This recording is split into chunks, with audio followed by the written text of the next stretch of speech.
This is Algebra 1, 3.4, 3.5 notes. In class last week, we had gotten through 1 through 7. We're here. On Friday, you did a little exploration, figuring out how to graph something in this form. I think most of you have seen this form before. It's called slope-intercept form. And we talked about how that M represents your slope, whereas B represents your y-intercept. Don't forget, slope is rise over run. That is all the information you need to graph 8 through 15, 8 through 14. 15 is kind of weird. We'll get there.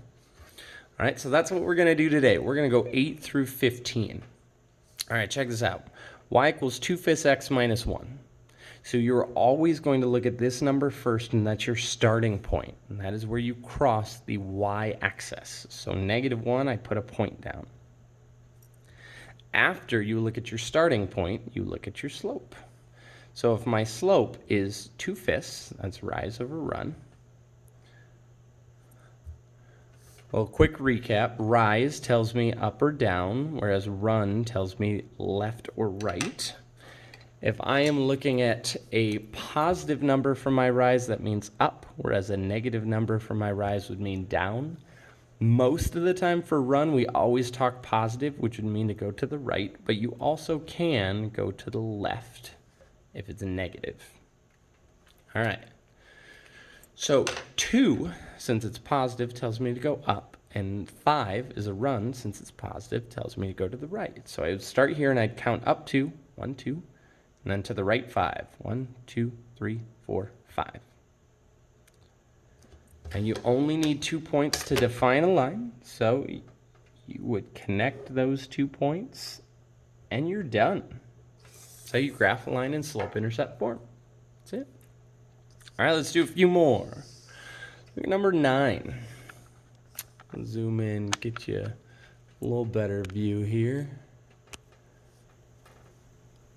All right, so number 9, my starting point here is positive 2, and my slope is -1/4.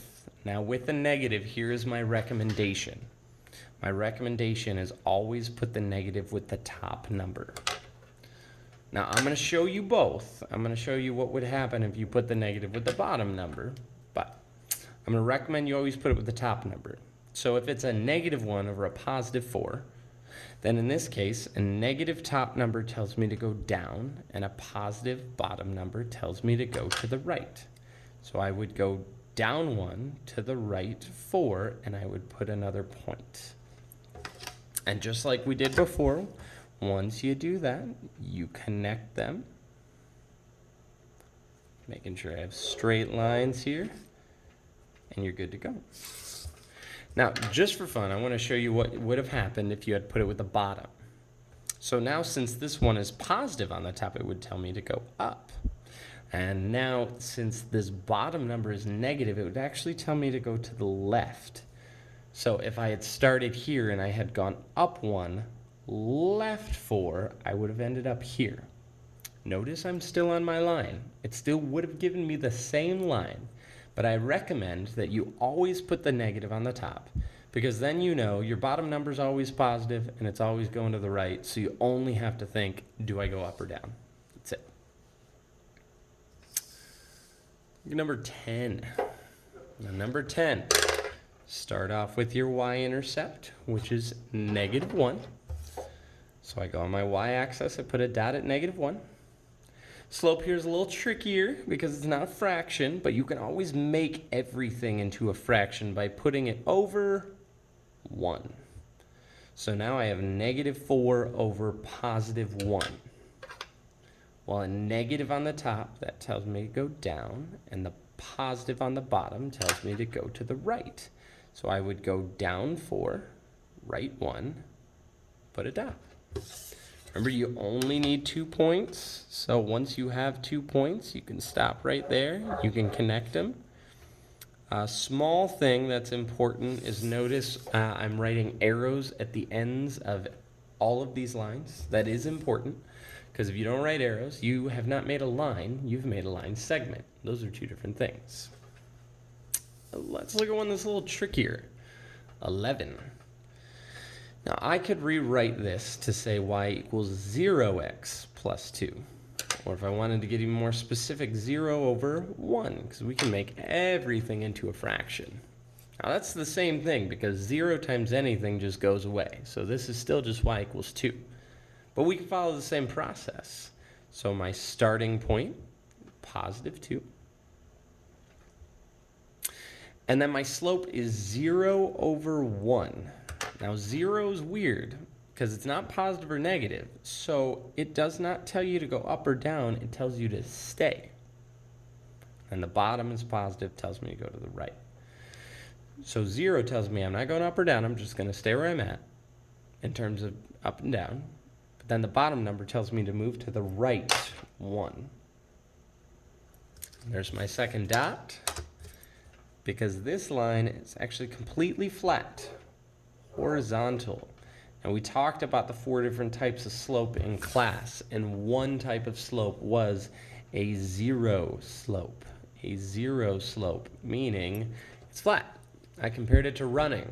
Uphill makes my workout harder. Downhill makes my workout less hard. But a flat surface isn't going to affect it one way or the other. 0. That's what that looks like. All right, let's keep going. About number 12. Number 12 is a little tricky too, because there's no starting point. Well, there is a number there. All you have to do is squint, look really hard, write in that plus 0. Oh, hey, it's there. Remember, adding 0 does absolutely nothing. So if I write a plus 0 at the end, then I'm good to go. That's where I start. 0. Now I have a slope of negative 5 over 2. Remember my recommendation. There's a negative here, so I'm going to put it with the top number. Again, you can put it with a bottom number. You could not put it with both. Sometimes I'll have people who will say negative 5 over negative 2, and that is wrong. So now, negative 5 tells me to go down, and positive 2 tells me to go to the right. So I'm going to start at my starting point. I'm going to go down 5, right 2. Here's my second point.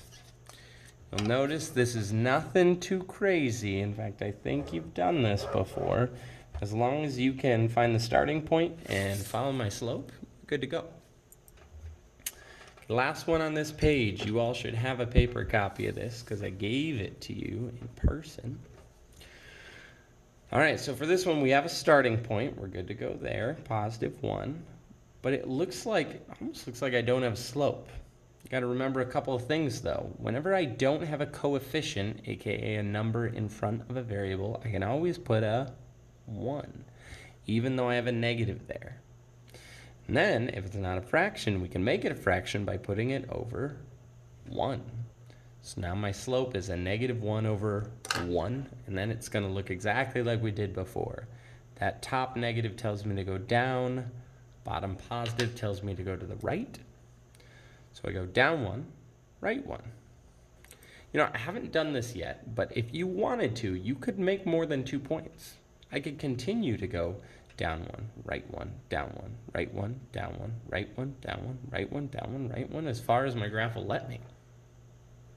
Here's a fun fact too. If I had decided to put that negative on the bottom, then this would tell me to go up and left. Just to show you, if I started here and I went up 1, left 1, up 1, left 1, up 1, left 1, all these points are on the same line. So it does not matter how you do that. I would connect them. And I'm done. All right, we only had a few more. They were over here.